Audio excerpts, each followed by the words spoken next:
Taka vermeci. Жүріңіз басыңыз. Gel üsküsü var ya. Арпай түп. Bu kameram cıt koymaydı. Алқалаңыз. Mına ikinci adam düş. Terke çıkaran tatamata degen üçün şu yolu varıştır bular. Не Адамдар қорқытып отырсыңар ба? Качан подписо күлүштү берип атканда бересиңер деп керек болсо биякта. Я отвечаю деген ушунайыңар бар экен да. Жана Эрмек менен чачың мынтип бөлүп алган. Ben Жалалатта иш кылам.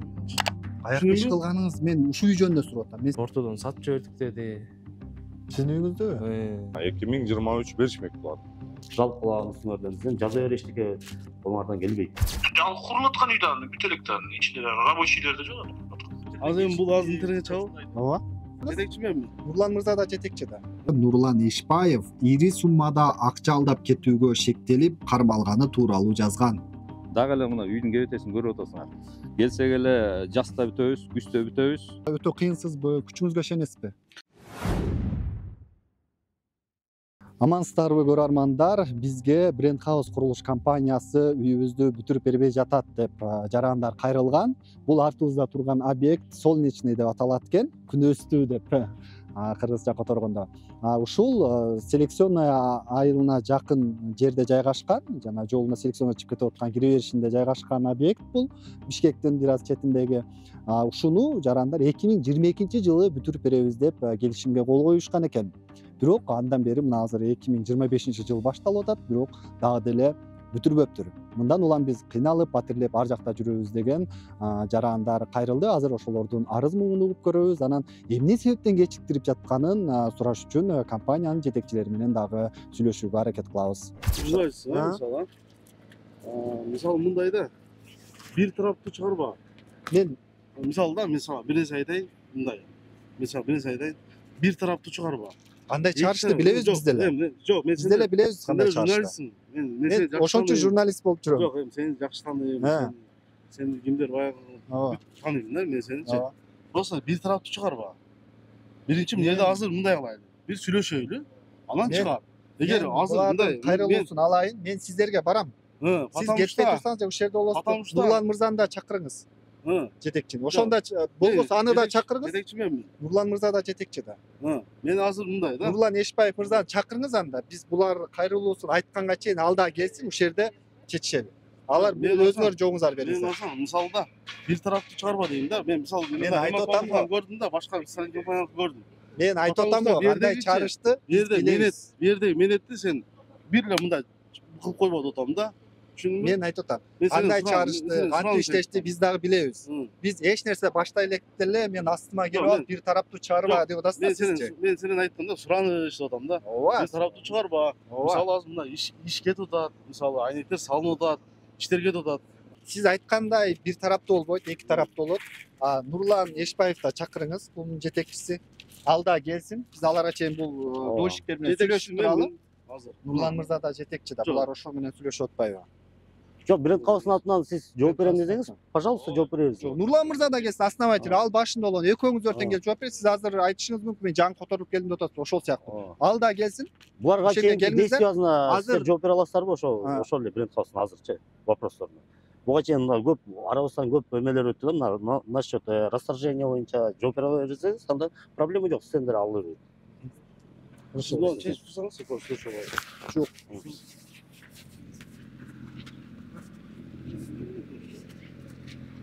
Менин эжем алган бул жердичи. Эжем азыр мага доверенность берген. Эжем деген 2021-жылы алган. Күз айларында. 2022 бүтүп бермек. Тилекке каршы бүткөн жок буларчы. Бүткөн жок и квадратурасы да алмашып кеттиптир үйдүнчү. Булар кайсы проекти менен салып атат мен түшүнбөйм. Анан бизге 72-ни берди 2022-жылы мына. 2023 4-кварталда кварталда беребиз деп, бүтүп беребиз деп. 72 квадрат. 72 квадратты. Ал 2023 өтүп кетти. Бүтүп беришкен жок. 24 күттүк, мына 25 болуп атат. Дагы эле мына үйдүн кебетесин көрүп атасыңар. Келсек эле жаста бүтөбүз, күздө бүтөбүз. Чыдай тургула дейт, чыдап күтүп атабыз. Мигранттарга кыйын болуп атпайбы? Мигрант дейт, миграцияда жүрөт, жалгыз бой ал. Жолдошу жок, бир баласы бар. Бишкекке келип жашайын десе үйү жок. Айла жоктон биз ушундайга мажбур болдук. Биз кимди Баланчаевди каматып же соттотуу эмес биздин максат. Биздин максат үйдү бүтүрүп берсин. Биз жакшы эле күттүк. келсек эле банкрот болуп калдым, анан элдер акча төлөбөй атат. Же айтпайт бияктан баланчайып төлөбөй атат деп айтпайт бизгечи. Эми төлөбөсө ал келишимди бир тарап түзүп туруп башка адамга сатып ийсе болот. Ал төлөбөй аткан сиздердин күнөөңүз бар эмеспи? Күнөөбүз, анан ал бул кийинкиси, бул биринчиси, экинчиси эми жок эле бир негиз жок эле биздин договорубузга тиешеси жок эле бир акчаларды, суммаларды жазып туруп булар расторг кылышыптыр да.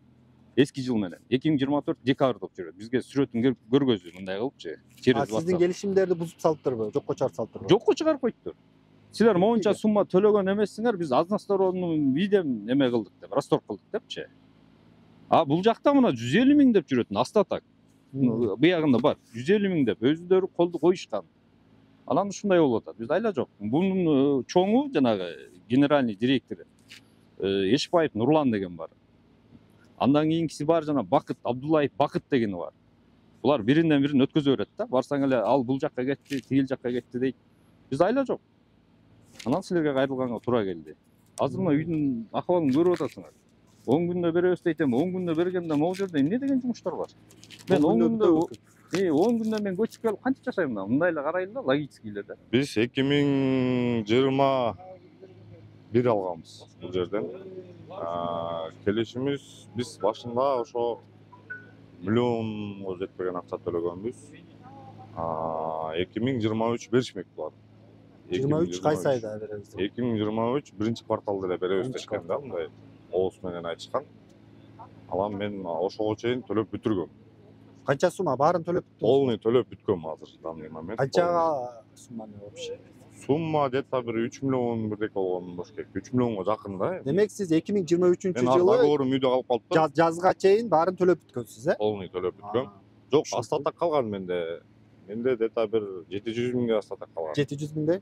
Анан үй токтоп калды, ошо менен жүрдү, анан кайра жылыш болду, үй бираз стройка жүрдү. Анан кой деп төлөп бергем полностью. Ошондой. Демек азыр баардык сумманы төлөп бүттүңүз. Полный төлөп бүткөм. Анан эмне деп атышат буну? Декабрдын, октябрдын 15-inde беребиз дешкен бар. Макул деп сабырды берип күттүк, убакыт бердик. Анан азыр кайра келсек, ошондо декабрдын 31-inde болду. Келесиңер, ключуңөрдү аласыңар деди. Болду деп мен декабрдын 31-inde Россиядан келгем. Россия жергесинен келгем. Декабрдын 31-inde келсек, мына кейп ушул дагы деле ошол. Мына өткөндө жаңы жыл күнү 31 декабрь күнү мына ушу үй интернетке чыкты да, тапшырылды депчи. Тартып кайсы жери тапшырылды муну карабайсың. Жана ачкыч тапшыруу аз эми деп жүрбөдүбү? Эми эмнесин тапшырган көрүп атасыңар, могу ушул тапшырылганбы? Ким жашап атат тапшырылды, ким ремонт кылып атат? Сиздин үйүңүз ушул Г блокто беле? Г блокто 4-этажда да, ар көргөзөм. Көбүн компаниянын представительдери чалып, Нурлан өзү эгер мындай коркутуулар болуп атыр, эми угуп атам да. Эгер ызы чугулуп дагы ушуну чыгарсаң бизге окшоп. Эме болуп атыр. Расторженияга кетирем. Мына кечинде мен голосовойму группадан чыгарып берген да. Голосовойм бир эжеге чыгарсам, о эжени сразу группадан чыгарып, расторжение жазып бериптир. Задним числом. Мага эште турат, онун өзүнөн да сурайбыз го, же азыр алсаар интерби? Жок, калды. Ошол экенин. Квартираны оңун көрсөткөн меники депчи. Ушуну көрсөткөн сизге? Ооба. Кирип көрөлү. Ачык бекен? Ушуну көрсөткөн квартира деп. Ушул үй сизге берилген да. Ушуну бизге берилген. Канча чарчы метр бул? Бул 68 деп берип атат. Бирок өткөндө госстройдо куратор эме дептир. Пока 15-20% төлөбөй турган. Неге дегенде бул 65 чыгып атат по факту. Азыр расторжениянын бирден бир себеби меники. Односторонний. Бул акчаны төлөбөй атат. Мен 300 миң акчаны төлөбөгөм. Чын-чынында төлөбөгөм, потому что дегенде 3 жыл болду уже кечиктирген срогунан. 2022 бериш керек эле, мына 2025 болот ужечи. Ошол себептен эми биринчи бергиле деп атам, акча даяр эле. Ключту берсе, кадимгидей договорду кудай кылып өткөзүп берсе, актив приемка менен. Мен берем калган акчасын. 300 миңге калган экен да. Демек сиздикин сизге жана буга чейин айткандар 2023 бүтүрөбүз деген деп атат, биринчи кварталда. А сизге 2022 бүтүрөбүз деген да. Ооба. Ошо. И еще кошумча двухкомнатный квартиралар 200 миңден дополнительный. И бир комнаталар 100 миң сомдон, трехкомнатныйлар баргызо 300 миңден деген. Оплата. Инфляция болду, банкрот болуп калдык. Тиги бу деген шылтоолор болот. Эми өткөндө сүйлөшкөндө эме деп атат да. Бизнеске киргизип ачык эле айтып атат. Банкрот болуп калды. Бул элдин акчасы менен кантип бизнес баштаган болбойт да. Сиздердин акчаңарды алып бизнеске киргизип банкрот болуп калды. Биздин ушубуз боюнча жанагы Кара Балдагы арматура заводко киргизет, жанагы Иман деген фонддон. Ал 3 миллион алып, там кошумча биздин акчаны киргизип, ана 2 объекти бар. Ошолордун акчасын киргизип банкрот болуп калды деп угуп атабыз.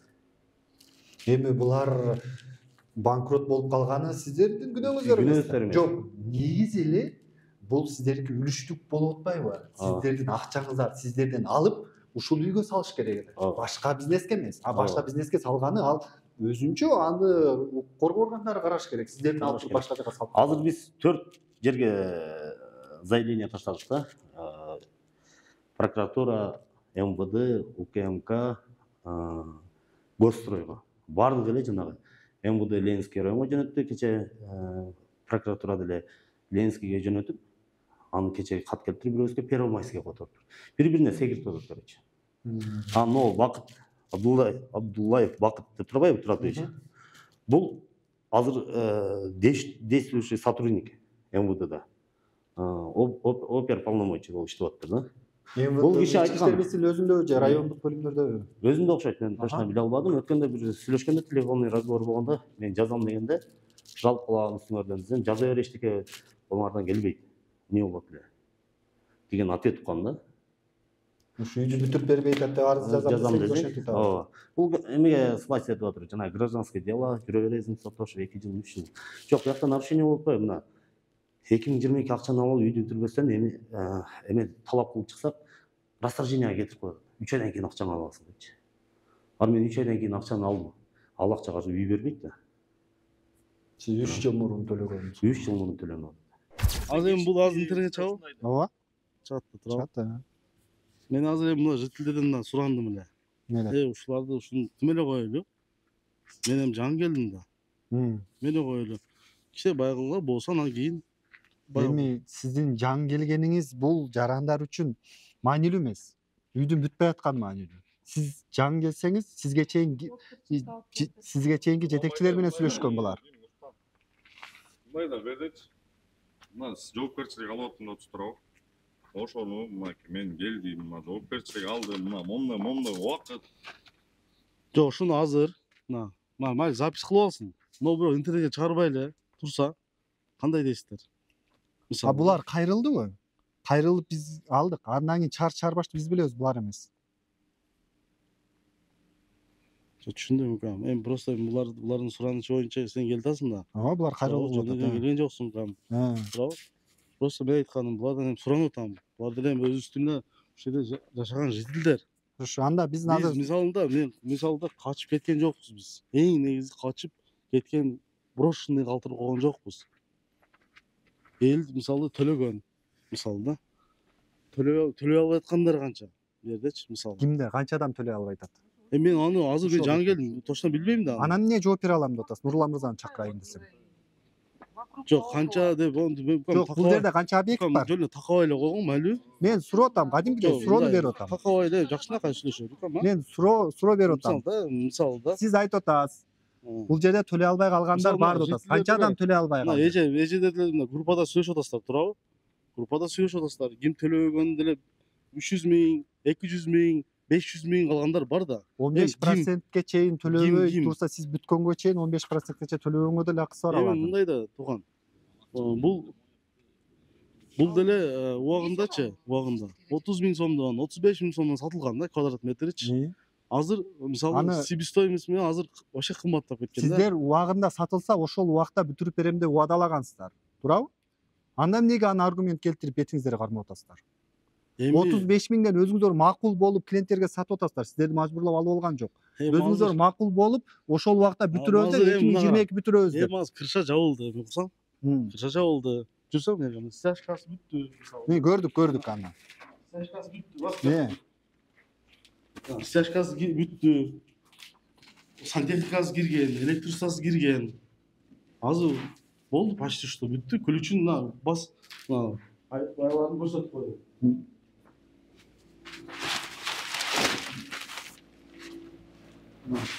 Монголар уже эшиктер коюлган.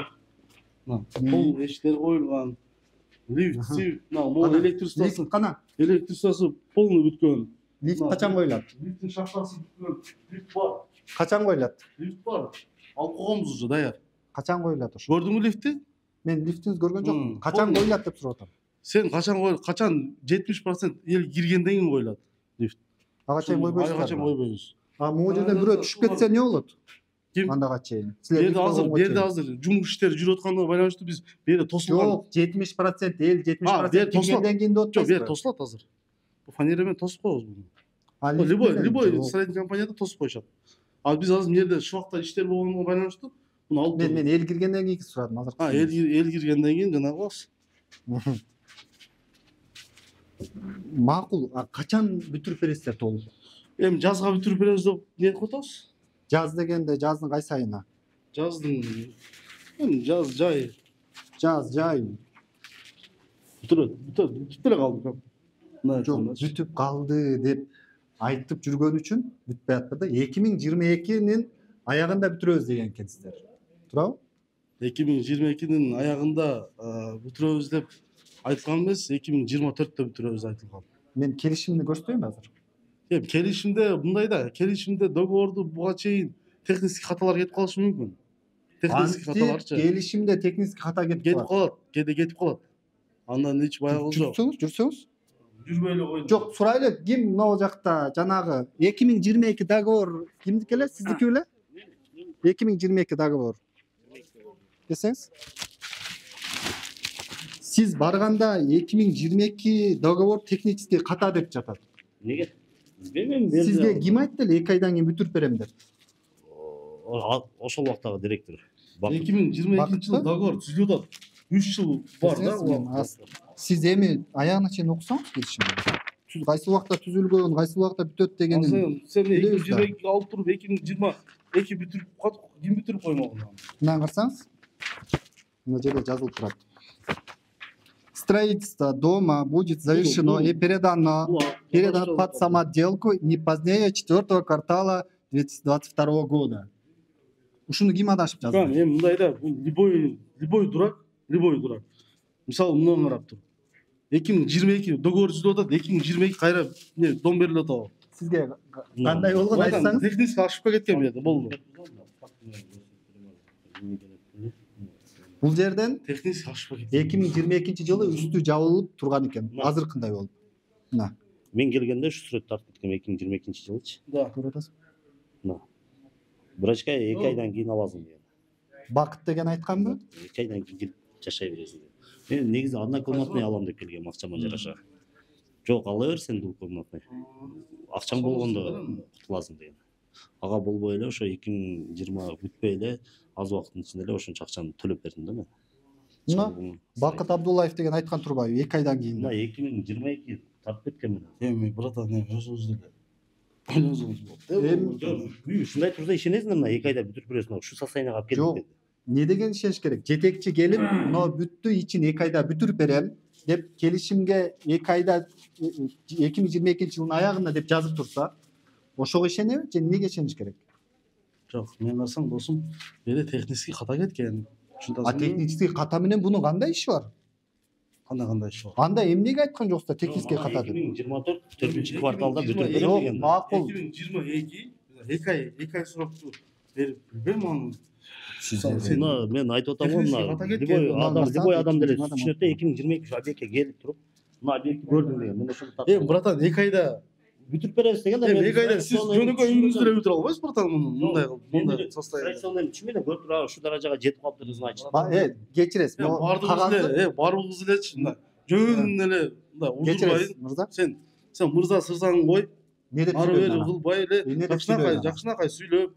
Эмне деп сүйлөйм? Эми бу жерде азыр биз сүйлөштүк жетилдер мененчи. Мен сүйлөштүм, айттым. Мен суроомо жооп берип коюңуз. Бул технический ката деп кагазда айтып атасыз, моюнга албай айтасыз. Бакыт Абдуллаев өзү ооз-2 дагы айтыптыр, 2 айдан кийин бүтүрүп берем деп. Эми бунусуна эмне дейсиз? Бунусуна эми технический ката эле деп айтам, только башка. Абдуллаев дагы техника робот оозу менен сүйлөгөн. Компьютер адашып калган. Ошо именно ошо шаблонду мен карап тур. Шаблон койгондо ошо может чыгарган. Аны макул. техникалык отасы. Бакыт Абдуллаев өзү сиз менен жолугуп сүйлөшүп 2 айда бүтүрүп берем дептир. Ал дагы технический ката менен сүйлөйбү? Жок, бул бир эле менде эмес. Бул көбүндө 2022 4 квартал деген көбүндө. 2023 1 квартал деген кимде эле? Сизде беле? Жок, 2022.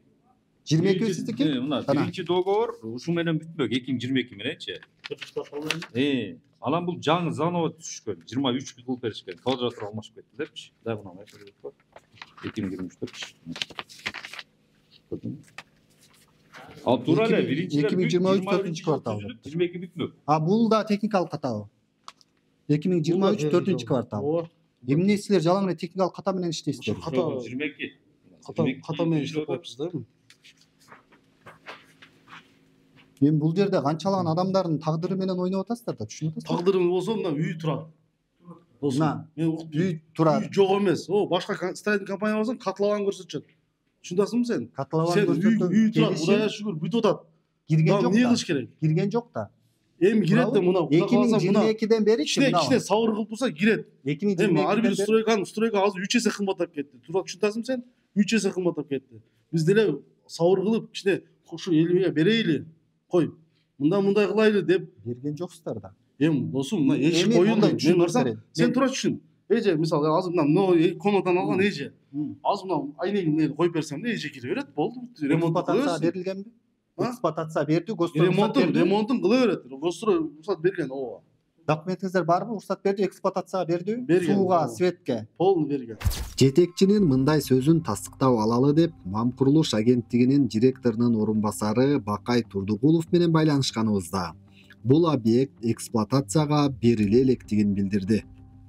Бренд хаус деген селекциядагы объекти бул? Селекциядагы объектичи солнечный. Бүткөн эмес. Ал биз Бүткөн эмес, кантип алышат, бүтпөгөн үйгө. жетекчиси ошондо да ошого сиздерден тактайлы дегенбиз. Жок болуш. Ал жанагылай эме да, куттун үйүнүн ылдыйында. Ооба. Ал курулуп аткан үйдө аны бүт элек да, ичинде рабочийлер да жок. Анда жөн эле айтып койгонго. Ошондой го. Анткени өткөндө бир проверка кылып барганда барып бизлер эметкенбиз, катуу-катуу айтып бергенбиз, бүтүргүлө депчи. Анткени ал жерде дольщиктердин демелери бар да, интереси бар да. Соктор. Мындай деле өзүңөр деле ордунан барып көрсөңөр деле ал жерде эме жок. Анан булар 31 августта ошонун ГГ блогунан, солнечныйдын 2 адамга ачкыч тапшырып коюп турга, бунусу канчалык мыйзамдуу? Жок, ачкычын кантип тапшырат? Эгерде тапшыра турган квартира жок болсо, ошол вопрос. Азыр деле биз дагы бүгүн ошол жерге барып келип, дошиктерди кирип жашай бергиле, ачкычыңызды берели, эшигин салып бердик го деп атат да. Анан Андай болушу мүмкүн эмес. Эксплуатацияга бербеген үйгө кантип кирсек өткөн бар. Скважина берген сууга. скважина каздыңыздарбы? Качан чыгат суу? Суу эми чыкты жакында. Качан? Мен эми жакын, мен келгениме 1 жума болду. Сиз жооп берем деп атасыз. 1 жума эмес, сиз компаниянын баардык ишине жооп бересиз. 1 жума болду мен келгениме. Жакында чыгат скважинадан суу. Түшүндүңбү? Жакында качан? Такай бербечи. Эми сиз айтышыңыздар керек, мыналар элге жооп беришиңиз керек да, жакында деген. Мен жакында уже элге жооп берип койдум уже. Жооп бердиңиздер. Сиздер айтып атасыздар, 2022 техникалык ката тигиндей мындай деп. Но жарандар сиздерге ишенип баардык акчасын берген. 2022-жылдан бери квартирада жашаса. Токтотпой, эч ким токтот деген жок сиздерде. 1-2-3 жыл өткөндөн мени кайта козуп атат. Азыр жумуш жүрүп атабы? Эмнеге эрте бүтүргөн жоксуздар деп атабыз. Мен келдик жаңы. Жүрүп атабы жумуш. Канча 2-3 адам эле иштеп жүрөт. Бул менен качан? 2-3 эмес. Анда Андай жүрчү бас. Жүрүңүз, басыңыз. Түртпөй, тартпай эле сүйлөңүз. Кайсы 2-3 адам? Гел сүйлөсөңөр. Тартпай, түртпөй. Адам жиндей тесиңер да. Басыңыз, көрсөтүңүз. Кача адам иштеп. Азыр 2-3 адам иштеп аткан болсо, бул камераны жыртып коем, айтып коем. Талкаламыз. Жок, майлы кол тийбестигер бар, бирок базар жок. Монтип бир тарапты кара бербегиле. Көрсөтүңүз адам. 2-3 адам деген үчүн мен сага көрсөтүңүз. Бул бир адам көрүп ал. Бул бир адам. Бул бир көрсөтүңүз. Экинчи адам кана? Мына экинчи адам жүр. Мен түртпөй. Басыңыз мен өзүм басам.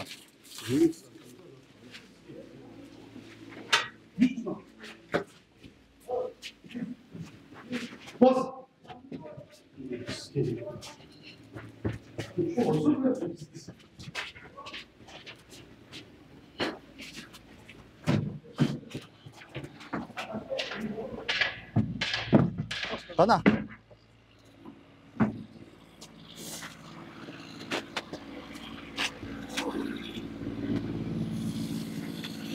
Төрт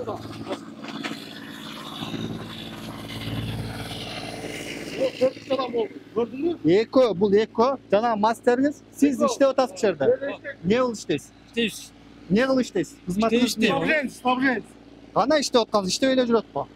Stoppa işte onu. İşte öyle жүрөсүз го сиз. Биз ертип жүрөбүз. Мен саған ставлен. Мунун иштебей жүрөт бунун. Тартпа. Ставлен істеймін мен саған, бля. Мен өзүм басам. Тартпаңыз, басам өзүм. Басыңыз.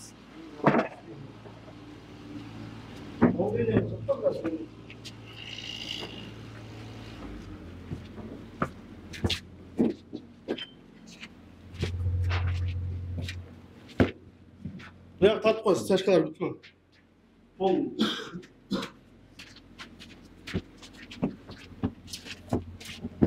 Şimdi bir tarafta çıkarıp gel. Bütün odasılar gel. Oğlum. Buna taraf koysun. Kaç adam çıktısın? Ya. Бул жерде үчөө экен. Kaç adam çıktı? Үчөө. Ayakta hana. Кана үчөө? Жок, Бул жерде үчөө. үчөө экен. Kaç oldu o Бул şey? жерде экөө, теги жерде Kaç эки. oldu? Бешөө, алтоо. Ayna koyğanda жүрөр эко. Кана. Ayna koyğanda жүрөт. Кана. Balo, onu doказать Кана. etmeli. Ayna koyğanda Алтау киши жүрөт. болот. Ha, eşik koyğanda жүрөт. Доказать этем деп көрсөтсүң, кана. Dosumdan da bir tarafta çıkarma sen. Ким бир тарап чыгарып атат? Ha? Мен сизде Жүр мен сага лифт көрсөтүп коюмбас. Түртпөңүз, мен өзүм басам, мен качып аткан жокмун.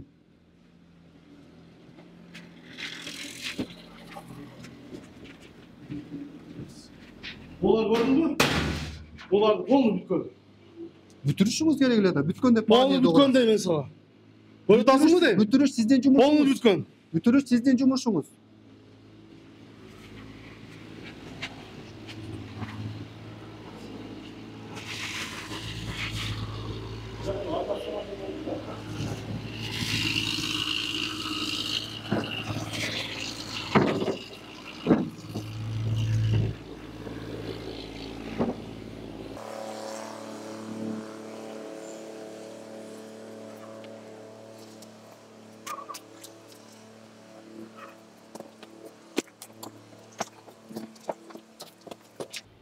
Ha, yapasın mı? Yapasın. Bu lift. Tamam mı? Не? Ben kaos деген атайын жасатып, мен атайын жасатқанмын. Көрдің бе? Ойлап атасың. Полный. Ойгула качан коесуң деп Негізіден ойлап да, мен саған айтып қояйын. Мен суроодум сурадым качан коесуң деп. Расторжение боюнча Ha, көздөштүрүп сүйлөшүп алайык деген. расторжение боюнча, келиңиз. Неге бул жарандын келишим бир тараптуу жокко чыгардыңыздар? Ошонун жөнүндө эми. Bir tarafты жокко чыгарган себеби бул братан өз жүзүндө братан да жанагы 300 миң сом төлөбөй койгон экен, ошону расторжение кылып турган интернетке чыгарам, татамата деген үчүн ушул жолго барышыптыр буларчы. Эмне ошол адамдар- коркутуп атасыңарбы? Биз эми корккон жок, мен айттым братанга, үйүңүз эч кимге сатылган жок. Мен сизге берем деп койдум, болду бүттү. А эмне расторжение кылып? Болбойт братан. Болбоду уже. Буну анда коркутуу экен да. Азыр жоопкерчиликти өзүң болуп атам дедиң, туурабы? Ооба. Мындан кийинкисин дагы. Ооба. Нол жакта мына Ростовдун приказын жиберип атат мына балдар. Бул жакта башка сумма. И бuyakta башка сумма. И договордо жазылган бuyakта. Качан подписо күлүштү берип атканда бересиңер деп, керек болсо бuyakта. Ала мына бул жакты кара мына. Буга кандай жооп бересиң эми? Бuyakта жөн эле бул каяктагы сумманы алып расторжение Каяктагы канча сумма деп без турат? основания бул жерчи. Бул кимдики экен бул? 379 миң сом жазып Бул койду. жакта деген 150 миң астатак бар, ашып кетсе. 150 миң мына. Мына. 150 Бул миң жанагы квадратурадан разница чыккан үчүн. разница болсо эгер берилет деген. Под вопрос бул дагы. Мына. А бул жакта жөн эле сумманы. Буну териштир братан. Жок, азыр Азыр мен колумда документ жок да. Мындайда биздин максат силерди жамандатып, элге жаман көрсөтүп, андай максат эмес, каматып, же бирдеке кылыш эмес. Бул айла жоктон барганыбыз ошол жерге 3 жылдан бери. Мен айттым, мен жаңа келдим братан. Убакыт берип тургула дедим братан. Элдин алдында мына биз силер бүтүрүп берсеңер биз кайра чыгып мактайбыз силерди. Чакырып турушу боломчу. Чакырып туруп. Мындай да. Бүтүрүп бергиле, конкретный датаны айтпай коелу, могула кирип жашайсыңар. Биз проблема жок. Силерди колдойбуз наоборот. Башка эч эмес нерсе келип турмакчысам, ол жергече мына иштеп атат депчи. Мындай да. Силерде де Мына аргиңерлер мындай сөз менен айтайын, көчөнүн сөзү менен. Я отвечающий деген ушундайыңар бар экен да. Жана Эрмек менен чачың мынтип бөлүп алган. Я отвечающий дейт баягы. Хорошо дедим мына. Жооп берчи десем азыр мен ничего не решаю. Мен айтып келдім ғой ортан. Генеральный директормун дедим сизге. Туурабы? Жок. Мен генеральный директормун. Чечиш керек му? Чечилбей жаңы турган назначение болду ыртан. Бардың көйгөнү бизден чакырып, чечебиз дедим. Ынтымак менен чечилет бул маселе дедим. Жок нерсе эмес да братан. Адамдарчы жок котлованда жүргөн да братан. Кудайга шүгүр деш керек. Эми салыштырбаган досбек. Кудайга шүгүр дегидей, сиздер дагы булардын тагдырын ойлоңуздар. 2022 аягына бүтүрөм дедиңиз беле? Андан бери 2 жыл убакыт өттү. Досум, мен угуп койгум, сен угуп туруңуз. туалет салдыңбы? Туалет. Айтсам, мен туалет салдыңбы? Ушуну айтчы. Сиз үй салам деп иштеп атасыз ушул жерде. Туалет салсаң айт мага. Ушул туалет салдым. Сиз үй салам деп иштеп атасыз. Мен ага өзүңүзгө салыштырбаңыз. Мен өзүм ишимди кылып атам, сиз өзүңүз ишиңизди кылыңыз. Мен 6-чы үйүм бул. Түшүнүп ал. Билип ал. Бүтүрүп бериңиз. Мен бул үй жөнүндө сурап атам. Канча үй Мен салам? азыр жаңы келдим досум. Жаңы келдим. Бүтүрүп берем деп атам мен. Мына элге деле билет. Мен тааныйсыз да, туурабы? Мен Жалал атта иш кылам. Каякта иш кылганыңыз, мен ушул үй жөнүндө сурап атам. Мен сиз каякта иш кылдыңыз, не кылдыңыз деп сураган жокмун. Ушулар айынан 2 жылда 30 миңден квартплата берсе дагы, айына жылына 360 миңден болсо 720 миң сом башкаларга төлөп атат сиздердин айыңыздардан. 2 жылда 720 миң сомду башка квартплатага төлөп атат. Сиздер бүтүрүп бергенде ошо өзүнүн үйүндө жашамак. Ошону түшүнүңүздөр да. Кудайга шүгүр дегиле дебей. 2022 октябрда алганбыз, 30 октябрда. Трехкомнатный, могу террасасы менен сиз көрүп жаткан. Ошол тиги ошодон бери эле күтүп атабыз. Жазында, күзүндө, жайында болуп. Качан бүтүрөбүз деген сизге? Не, 3 айдан эле бүтүрөбүз деген. 3 айдан бүтүрүп 3 айдан беребиз деген. Ошо менен тиги созуп келе атат. Тиги ортодон сатып жибердик деди. Сиздин үйүңүздүбү? Неге? Ошо сатып залатта калдык деди, анан беребиз деп акчасын берген жок. Анан айттым мен, мага эчтекен кереги жок, бизге үй керек, үйдү бүтүрүп бериңиз эртерээк. Акчасын канча төлөгөнсүз? Канча пайызы калган, канча калган? Жок, 100% төлөнгөн биздики. Обмен менен алганбыз. 100% төлөнгөн, ошо менен созулуп ушул убакыт чоюлуп атат. Менин расторжение деп коркутушту. Анан кийин эме депчишти, машина кайра беребиз деди. Анан мен айттым, азыр үй кымбат. Мен мисалы азыр сиз мага кайра кайтарып, акчаларымды кайтарып берген күндө деле мен кайра үй ала албайм. Анан ушунча күттүм. Меники эч кандай маселе жок, азыр ошо үйүмдү бүтүрүп берсе эртерээк. Ошол эле талаптарым ошол. Жашына калып эртерээк кирип жашайлы. Андай мен көрө элекмин, мына азыр турат, мына үйдүн кебетесин көрүп атасың. Эмне 10 күндөн бүтүрөм, кире бересиңер деп атабы? Ошентип айтып атат. Эми бул сиздерди жанагындайга түртүп атат экен. Убактылуу кармап туруш да сөзү. Буга чейин ошо строй компаниялар ушинтип үйлөрдү бүтүп жанагы мамлекеттик органдардан эксплуатацияга бергизбей туруп, элге жашаганга эксплуатацияга алып, мамлекеттик органдардан уруксат алып, анан уруксаттары жок эле элди киргизип берип, анан кийин уруксаты жок экен, бул үйдү бузабыз десе, анан кийин ошол жерде жашагандар чыгат, биз каяка барабыз деп. Эл менен мамлекетти ортосуна кагыштырып коюп, булар карама каршы коюп коюп атат, карама каршы. Оюндан чыгып кетейин деген план бар экен. Буга чейинки компаниялар ошентпеди беле. Анан мен азыр эми эксплуатацияга берилбесе кантип кирип жашайсыздар? Ага жете элек да. Алга жетиш үчүн этаптан өтүш керек да булар, туурабы? Мен үй салып атып эле, салбай эле, бул жагын калтырып коелу, мамлекетке кагаз көтөрүп барсам, мени кабыл албайт да. Элге түшүнүктүү эле болуп турат. Эмне кыларыбызды билбей турабыз да азырчы. Булардын керек болсо сөздөрү бар. Мага айткан эмес, офисине баргандарга айтыптыр. Колуңардан келгенин кылып алла. Каматсаңар камат ийгиле деген сөздөр бар, керек болсочу. Бул эмнеге антет калкалаган адамдар бар экен. Мен балким бардыр. Айта албайбыз да, көз менен көрбөгөндөн, билбегенден кийин. 5 жылдан бери жүрөбүз ушул жерде. Келем кетем. Ушундай болуп чогулабыз, чогулсак ушинтип келет. Мисалы былтыр 2 индус жүрдү да ошол жердечи. Келем 2-3 айда бир келем, 2 индус келет. İşte o da değil mi? Ой, işte o da tokmuş o da. Ben көргөн бойдон эле да бул. Эч жылыш жок. Вообще жылыш жок да. Ошондой жылыш жок. Ай, сурасаңыздар эмне деп атат булар? Суразак мына баягы эле жомок, баягы эле болду, мына болду. 15-inde өрөбүз дейт, 20-сында өрөбүз дейт, 31-inde өрөбүз дейт. Эми баягыда январдын 15-inde ала алсаңар деген. Мына 15-inde уже 20 болду. Мына мына жерде азыр гана бир азыраак чогулдук. Ар бирине индивидуально чалып, мен уккан маалыматым аралда. Давай үйүңдү бүтүрүп берем, минтип тур, тигинтип тур. Эми кыргызда билесиңер. Тууган урук деген бар, ар бирин бири-бирине киргизип чыгарып, чалып, аз эле киши чогулуп калып атат да. Негизи арызданып жүргөндөр көп. Көп эле.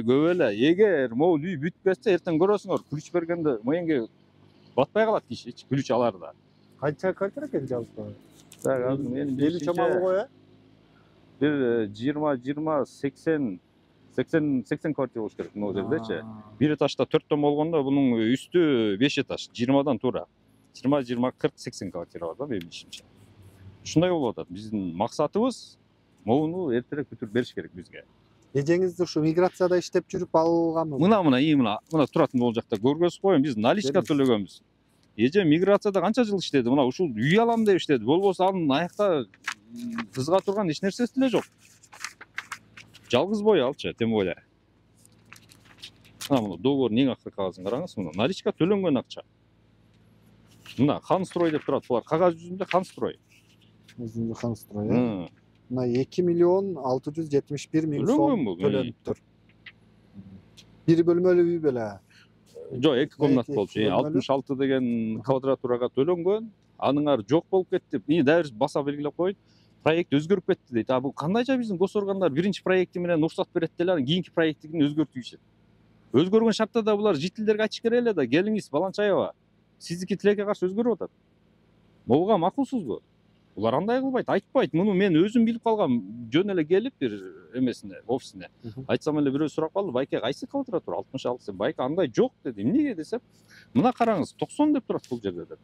Анан мен ошол жерден эмне кылышыпты, эмне кылам деп ар бирине кирип чыгып атканда, анан мага могу 72-ни беришкен. 72-нчи квадратураны ала бериңиз. Анан допту төлөп коебуз. Бирок бүткөндө качан биз күлүчтү беребиз, подписоо. Ошондо 150 миңди астатып бересиз деп турат. Мына 150 миңди буякта деле жүрөт ичинде жазылуу. 72 миң. 72 метр дейт. Мына 150 миң бажырайып турат мына. Остаток мына. Турат үчүн эле банкрот болуп калдык, наркотик болуп калдык. Жигит кишинин башына түшөт. А мен айтып атам, что биздин акчага рисковать этпестен үйүңдү сат же машинаңды сат. Анан элдин акчасын чогултуп бизнеске салган туура эмес да. Канчалаган азырында жана телефондо көрсөттүм го. Жазышып атат, Дубайдан жазышып атат, жанагы мигрант болуп иштеп жүргөн Россиядан жазышып атат. Баткенден 70-теги аксакал жазып атат. Келе албайсыз. Айынан чалышып атат. Тиги компанияга көбү өздөрүнүн туугандары экен, тааныштары экен, мына чыкпай коюп атат да.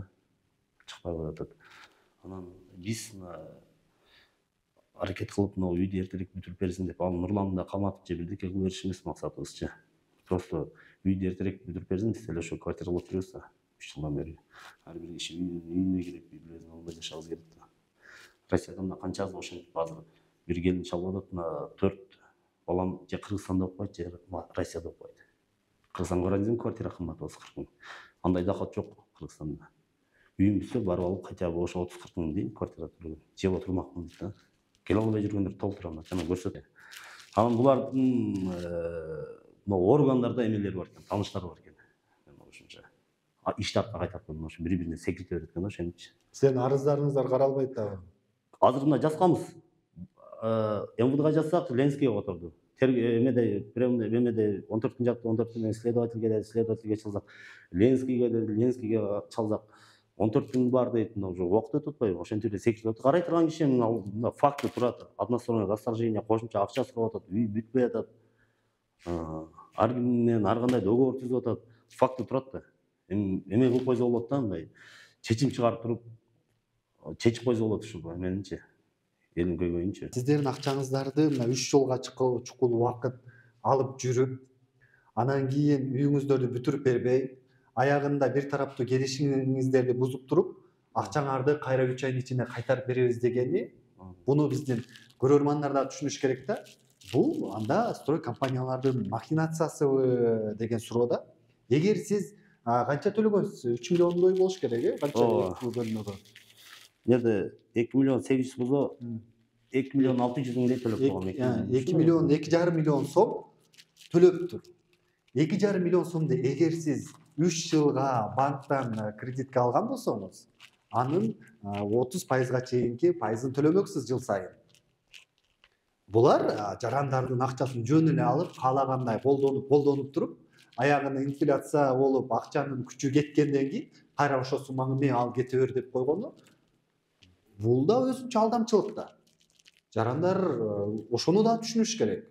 Строй компания да ошону түшүнүш керек. Бул жаран ошол убакта 2,5 миллионго, 2 миллион 800 миңге үй алса болот эле да, башка эле 3 жыл мурун. 3 жылдан кийин үй бүтүрүп берем деп үйдү бүтүрбөй, анан кийин бар акчаңы алып кете бер деп койсо, бул ошол акчага үй ала албайт. Сиз ошол акчаны бул үйгө салгандан көрө 2 миллион 800 миң, 2,5 миллион сомду башка бир бизнеске салсаңыз, ал акчаңыз көбөйүп өсмөк да. Ошол сыяктуу жагын караш керек анда бул.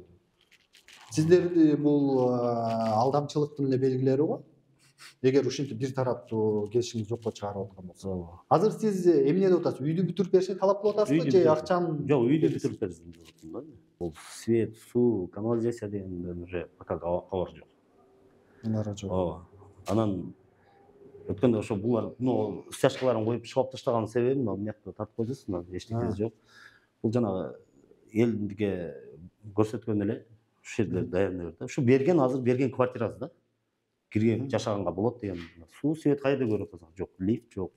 Барбайсың жакта. Аңар аябай чыгып. Жок. Эмне газ чыкканга окшойт. Бул уже жанагы 31-нде көрдүңөр да, Бренд Хаустун эмесине кирсеңер, Instagram баракчасына. Ошол жерде турат, уже квартира берилди, мына бүттү депчи. Жанагы эже рахмат. Ал эженин квартирасы деле жок экен. Нар жактагы 2 объектте ушу 5-6 квартира алган экен. Айла жоктан келип ушака келип сүйлөп атат да. Ушул жактан квартира берди дейт. Рассоржение ошо мага ошондор бир-экөөнү кетил берген окшойт да.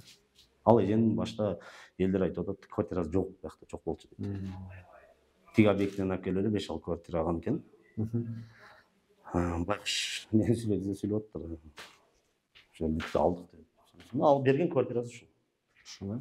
Бул жакы мурда Эмакомдуку болгон. Эмакомдуку болгон экен, ооба. Бул объект. 2020-га чейин.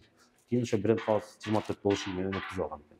Өткүзүп алган буну, Мына аркы Эмаком ошо. Эмаком болуп атат, бунуку кыймылдап калыптыр, бунуку да көпкө турду. Кече өткөнкү Эмил деген ошо генеральный директор чыгып турган азыр. Кармалып чыгыптыр. Кармалып чыгып, ошо азыр чыгып өткөндө собраниясы болгон Эмакомдуку бүтүрүп өткөндө видеолор көргөнбүз. Лифттерди коюп уже кыймылдап баштады ошо. Бир кармалып чыккандан кийин уже бүтүрүп атыптыр да. Кыз ушулай экенсиз да. Эме качан бирдекени көрмөйүнчө аракет кылып кетесиң. Бизге деле бүтүрүп көрүп койсо, бизге деле зарыл дейсиң, үйдө ысык жаткыбыз келет. Мен ошо кичине кайрылып кетейин дедим эле. Ушу Камчыбек Кыдыршаевичке тиешелүү органдарга, мисалы, өзүнүн контролуна албаса бул иш бүтпөйт окшойт.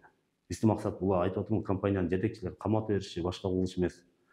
Просто договордогу нерсесин бүтүрүп берсин, эл үйлүү кызын обещать эткен нерсесин договорго жазып берген нерсени. Болду, андан тышкары эчтеке кереги жок бизге. Ошону кайрылайын деген ошо өз контролуна алып туруп, муну угуп атабыз, мал мүлүктөрү каерде эмнеси бар экен 2020-дан беричи. Угуп эле келип атабыз. Эми сатып эмне кылып элдин проблемасын чечип беребиз. Садыр Нуркожоевичке кайрылам, Камчыбек Кыдыршаевичке кайрылам. Ушундай ким эме Гострой, ким эле Нурлан Кемеловичке кайрылам, Ортаев. Ушуларды бизге бир көз салып чечип берсе жакшы болмок. Биздин максат ушул. Эл бул жерде азыр көп киши бар. Просто мындай камерага чыккысы келбегендер бар. Россияда жүргөндөр бар, ордуна эч ким келбей калды. Мен эжем алып мына анын ордуна через доверенность келдим. Онда эч кимди мына ким камера алып келип сүйлөп элем. Эч ким сүйлөңүз. Дагы берем, мен сизге бербейм, сиз копол экенсиз, жулкулдатып, уруу үргенге чейин барат экенсиз. Аябай кыйын турбайсызбы сиз? Эч кандай расторжение жок. Эми убара болбой сразу эле качественный жасаса болмок да. Мына мен экинчи этажын көрдүм. Жөн эле топурак экен да. Тиги азыркы байке кайда жүрөт? Наркы, терраса. Ошону стяжкасычы, анан аны кайра жасайбыз дейт. Ошону убара болбой эле сразу эле жасаса болот эле да. Эмне үчүн мындай? Азыр уже инвестор табылды. Мынакей Кудай кылмай баягыдар айтып коеюн. Инвестор табылды. Кудай буюрса сиздердин өзүңүздөр ошо төлөмүңүздөрүңүздү бир сыйра карайбыз. Канчадан төлөйсүздөр, кандай кимики канча калган. Эми сиздер азыр бу жерде бир 10 адам эле келип байкап атасыздар да. Бу жерде общий почти 70-ке жакын квартира бар. 70'in 20 Россияда жүрөт. Мына көрсөт. Эми 20сы Россияда жүрөт, эми Чалышып атат. аякта жүрөт. Анан кийин эми бу жерде биринчиден материалдар кымбаттап кеткен. Ооба биздин минусубуз ушу кечиктирдик. Ачыгын айтканыбызда кечирим сурайм. Мен генеральный директор катарында кечирим сурайм. Сиздердин сабырыңыздарга Алла разы болсун. Мынакей азыр крышасы жабылып, Кудай кааласа айнектер коюлуп, сантехникасы бүттү, электричествосы бүттү. Эң негизгиси эшиктер коюлду. Азыр мындай бир аз эле жумуштар калды. Азыр Кудай буюрса күлүштөрдү беребиз. Биз бу подъездерди ремонт кыла баштайбыз. Анан сыртын болсо сиздер ичин ремонт кыла баштайсыздар. Ачыгын айтканда. Да, менде бир вопрос. Ну, расторжение боюнча эч кимдики расторженияга кетпейби? Төгүлгөн боюнча калабы? Эми мисалы сиз Менде мисалы 300 мындай миң калган братан, мындай да сиз 300 миң сом акча калган болсо сиздики мисалы да 300 миң сомду алып келесиз. Мисалы да алып келесиз. Мынакей эртерээк баягы бүтүрүш керек да. Сиз деле мисалы көмөк көрсөтүшүңүз керек да. Анан мен бүткөндөн кийин төлөйм десеңиз бир аз жана болуп калат да. Бири-бирибизге азыр поддержкадан берип, бир эптеп андай эмес, фирманы жаман көрсөтүш эмес бу жердечи. Жаман көрсөтүп, ошончо айттым да бул брашкадачы бир тараптуу чыгарба. Мага тийбеңиз. Бир тараптуу чыгарба. Эки тараптуу чыгар. Просто бул фирманын деле өзүнүн чындыгы бар. Ооба, негизи кечиктик. Моюнга алам. Онучу ачыгын айтканда. Бирок үйүңүздө туруп калды, Кудай кааласа. Эми жанагы беребиз. Бүтүрүп Мен беребиз. 200 миң төлөбөй турам. Мен башында эле азыр эле айтып коеюн. Потому что дегенде Гостройдогу өзүңөрдүн эле жанагы куратор бар. Бул жерде сиз азыр үйдү менен талашып атасыз. Мен расторжение кылып койсо. Анан төлөбөй турам. Жок, Сиз ишенип берип атасыз да магачы. Себебин сурабайсыз. Ишенип бергенден кийин до конца ишеним братан. Себебин сурабайсыз. Кайыкка учкашкандан кийин до конца деп коюп ортодо секирбей. Жок, себебин сурабайсызбы? Эмнеге дегенде? Азыркы мына договордогу берип аткан квадратуралар чыкпай атат. 15-20% бул качан бизге документально өткүзүп, по факту квадратурасын өлчөп туруп өткүзгөндөн кийин анан кийин төлөсөңөр болот деп атат. Мына кыдан бирөөдүкү мына 77, 68 квадрат. Бир эле эмедебиз. Катардабыз, мына 77 кылып ушинтип кайра братан ушинтип андай. Жо мен ишенип бергенде чын айтайынбы? Биз деле силердин аманат, бул элдин аманаты болчу. Жо, аманат сен ала албай жүрбөй эле братан, мына жерде үйүң турат братан. Мисалы качан ошого кирем? Үйүң, жок, үйүң турат. Азыр мына эшиктер коюлду. Аз эле күн калды. Мындай кылсаң. Мындайда тура, үй качкан жок, турат. Сен куруп койдуң крышасын жаап. А бирок бул жакта асан болгон менен тиякта үйсөң катталып калса биз эмне кылабыз? Ошол вопрос болуп атат. Үйсөң катталган эмес. Мына меникини расторг кылып атасыңар мына астада 150 миң мына окуу ишенбесең мына. После передачи квартира деп турат. После передача турабы? Мен жазган жокмун. Муну өзүңөрдүн юристиңер жазып турабы?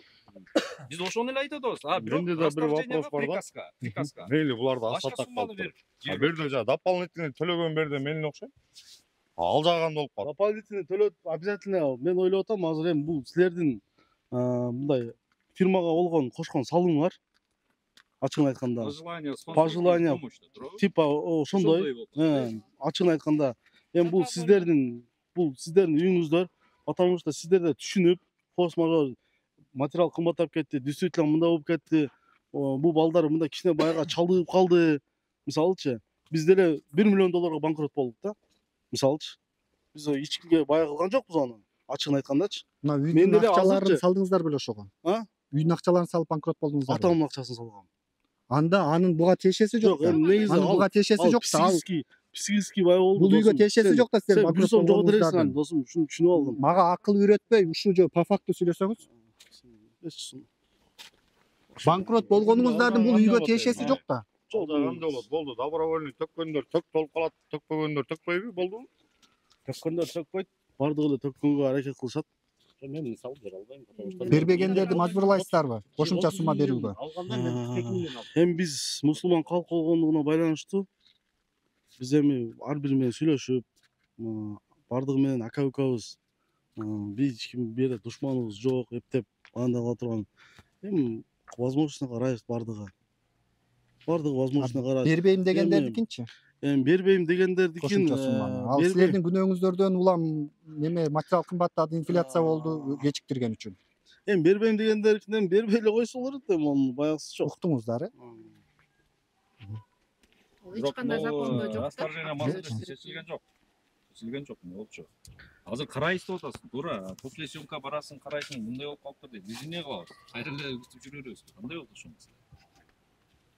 Муну чечиш керек. Эми бул бир тараптуу келишим жокко чыгарып коет деген кайсы эмнеге мыйзамга таянып атасыздар? Бул жөн эле коркутуу катары. Бир тараптуу келишим приказ менен булар төлөбөй койгон болсо, анан кийин мисалы төлөбөй койгон болсо, расторжение кылып 3 айдын ичинде акчасын кайтарылат. Сиздер убагында бүтүрбөй койгон үчүн төлөбөй атышат да, туурабы? Сиздер убагында бүтүрбөгөн үчүн төлөбөй атат да. Убагында бүтүрсөңүздөр төлөйт эле да. Убагында бүтүрбөгөн үчүн сиздер буларга наоборот компенсация беришиңиздер керек. 2023 Квартирасын төлөп беришиңиздер керек. 2024 болот, 4-чү кварталда. Анын ар кайсы договордо ар кандай сурак коюп койгон. Бул юридический да туура эмес да. Мисалы бир эле экземпляр болуш керек, бир эле срок жазыш керек. Мисалы бирөөнүкү 22 аягы берет, а бирөөнүкү 23-тө берет. Анда эртең барыңыздар, мен 2025 кылып өзгөртүп берем. Ал вообще туура. Жок, негизи Ошого да. да юристиңиз жооп берет. Мен деле жооп берем ага. 2025 кылып өзгөртүп берем деп атасызбы? Потому что өзгөртүп бербейм. Бу жерде эже сиздин үйүңүз Кудай буйрса бүтүп калды да. Мындай да, бүтүп калды. Эми сабыр. Ачыгын айткандачы. Ключ алып киргенде айтыш керек. Ал могу бүтүп калды деп тура беребизби да 5-6. Нурсултан мырза, Эженин ключун берип койгула. Эже ключуңузду кармайсызбы? Жок, кармаган. Ошо да. Эмес үйдө эмне кылам мен? Уже эштер коюлган да эже сиздики. Жок, сиз даяр эмес үй. бул 25 өзгөртүп берем деген ал алдамчылыктын белгилери. Жок, Алдамчылыктын белгилери ал. Алдамчылыкка кирбейт. Документти өзгөртүп койгон сизге оюнчук бул. Мен мисалы мындай да. Биякта эле добровольный келип, мисалычы, добровольный келип кегиле мыйзам чегиндере мындай коелу десе, болду, өзгөртүп коебуз, проблема жок. Проблема эмес, ошо келишимди бүтүрбөгөнүңүз үчүн эже жок, мен өзгөртпөйм. Ушу менен кала берсин, сиз кала берсин. Бул сиздин компанияңыздын деңгээли кандай экенин көрсөтүп атасыз ушул жерде.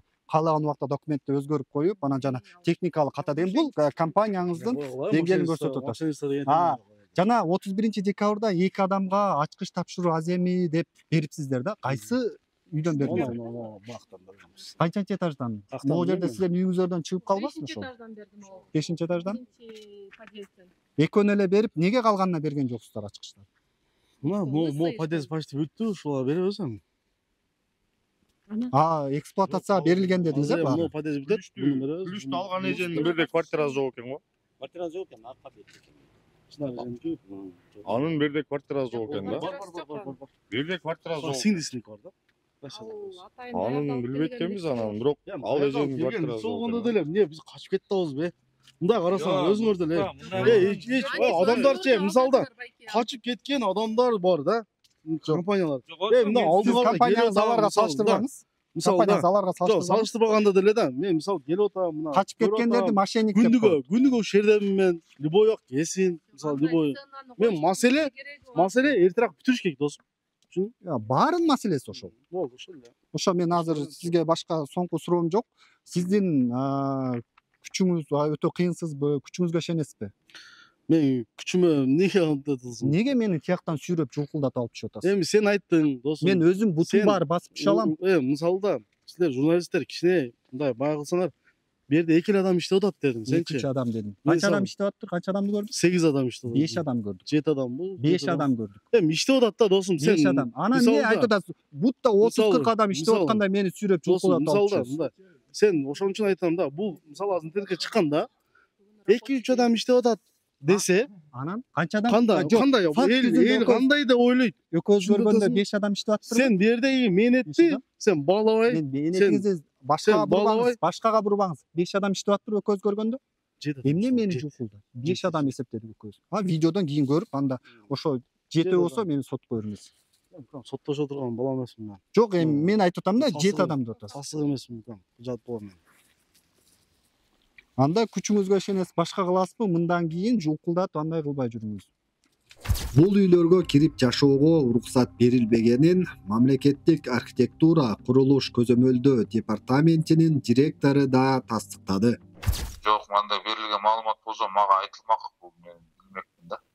Демек берилбептир дейт. Кабыл алуу боюнча биздин ошо мекеме кабыл алат да. Демек берилбептир да, э? Жок, эксплуатацияга кабыл алуу боюнча актыбыз берилели. Мындан сырткары Brand House компаниясы дал ушул турак жайда курулуш нормаларын сактабаганы үчүн айыпка жыгылганы белгилүү болду. экен. Жеке бренд хауска кайсы мыйзам бузуу үчүн анан канча айып салынды эле? Жеке бренд хауска 200 000 сом салынган. Администрация бузуулар жөнүндө кодексинин 144 биринчи бөлүгүнүн негизинде курулуш регламенттерин сактабагандыгы үчүн эле. Мындай курулуш ал статьянын ичинде бардыгы жатат да. Паспорт объекти жок болобу, техника безопасности колдонбодубу, курулуш нормаларын, курулуш иштерин жүргүзүүдө бир пайтапкаларын тапшырбай койсо деле бардыгы ошол бир статьяга жатат да. Кагаз иштер толук эмес болуп турганынан биз штрафты салганбыз. Элдердин кайрылуулары болгон, бизден сурап ушундай болуп атат, көп жылдан бери долгострой болуп туруп калды деген арыз муңдар түшкөндөн биз ушундай квартирабызды бергенбиз, үйүбүздү бергенбиз, машинабызды бергенбиз, акча бергенбиз, до сих пор бүтпөй атат дегенден биз бул компанияны чакырып буларга курулуштун жүрүп аткандары боюнча курулушту токтотуп, анан курулушту стройплощадкада нормалар сакталбай жаткандыктары тууралуу буларга штраф салып, эгер неметпесеңер лицензияларды отзывать этебиз дегенбиз. Лицензияны отзывать этип курулуш иштерин полностью токтотобуз, анда сиз мындан кийин курулуш иштери менен жүргүзбөй турган болуп жабабыз андай компаниялар дегенбиз. Бизге жок деп бизге убада берген.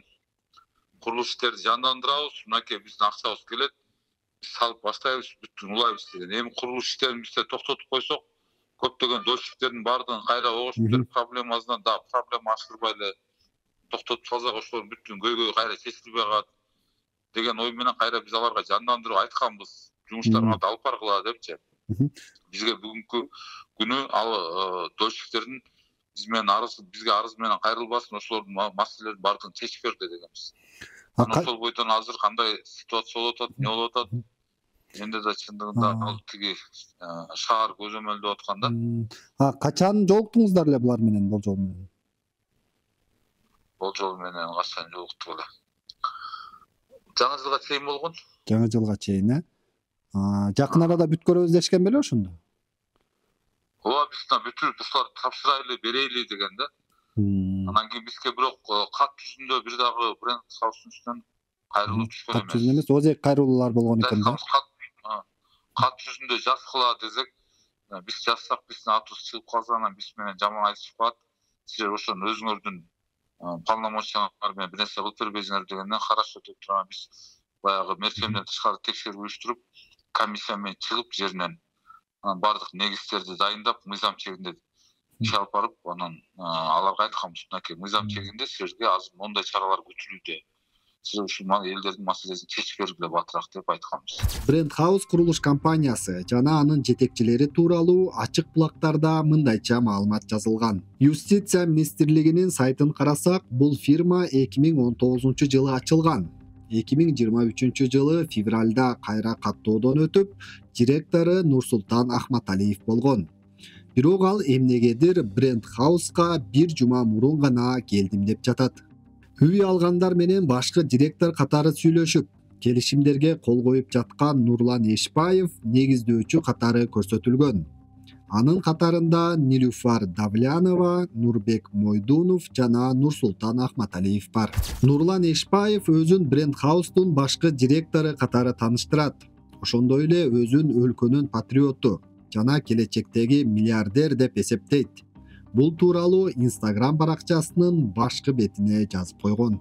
Ал 2021-жылы Бишкек шаардык кеңешине Ыйман Нуру партиясы менен катышып, мандатка жеткен эмес. Ошол кезде партия лидери Нуржигит Кадырбеков Эшбаевди мыкты ишкер катары мактаган жайы бар. Ошон үчүн Нурланда жигиттер көп болсун, командаңарга береке, жолуңар ачык болсун. Ушундай жигиттерди колдогон, коргогон, жолдогон эл дагы бактылуу. Атайын батаңды бергени, алыстан ат тартып келгендер да бар экен. Иши кылып колдоп, коргоп, жолдоп келгендерге баардыгына рахмат. Ал эми 2022-жылы айрым сайттар Нурлан Эшбаев ири суммада акча алдап кетүүгө шектелип кармалганы тууралуу жазган. Бренд хаустун башчылыгына келдим деген Нурсултан Ахматалиев Хан Строй курулуш компаниясына дагы директор.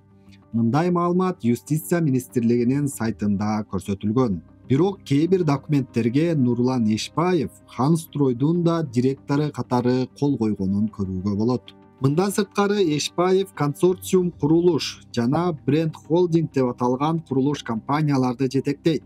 ага буда эле иликтөө жүргүзүү менен алектенген Brand Security күзөт детективдик агенттигине ээлик кылат. Соңунда биздин каналдын максаты ишкерлерди каралап же ишине тоскоолдук жасоо эместигин белгилей кетели. Мында биз тек гана 70 үй бүлөнүн тагдыры менен ойноп, элди мукураткан компаниянын жоопкерчилиги тууралуу кеп козгодук. Маселе жакшы жагына чечилип, жарандар үйүнө эртерээк киришин тилек кылабыз.